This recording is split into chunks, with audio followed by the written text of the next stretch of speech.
Bharuch Lok Sabha seat ઉપર ફરી એકવાર ત્રિકોણીયો જંગ ખેલાવા જઈ રહ્યો છે। 2014માં ભાજપે ભરૂચની બેઠક ઉપર 51.77% મતો અંકે કર્યા હતા।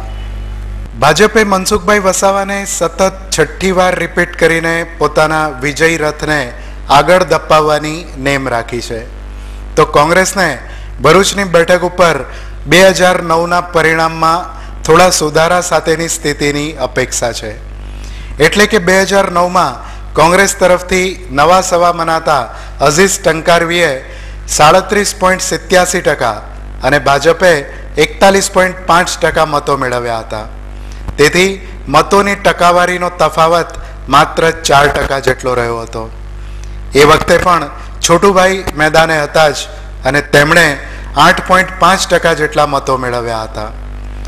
જો કોંગ્રેસ એ દિશામાં થોડી મહેનત કરે અને શહેરી વિસ્તારોમાં પણ ફોકસ કરે તો જરૂરી મતોની ખાઈ પુરાઈ શકે તેવું શેરખાન પઠાણના વર્તુળનું અંગત રીતે માનવું છે।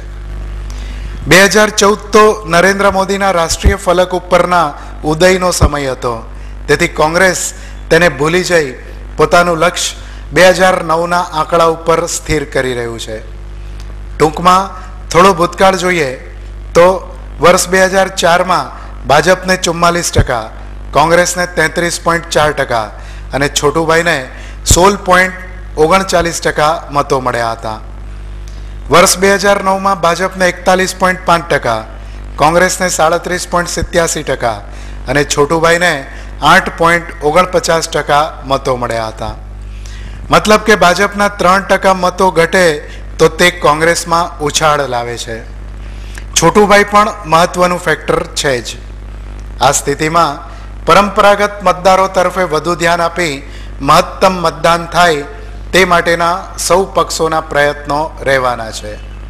કોંગ્રેસે 2004માં મહમ્મદ ફાંસીવાલાને અને 2009માં અઝીઝ ટંકારવીને અને 2014માં જયેશ પટેલને મેદાને ઉતાર્યા હતા।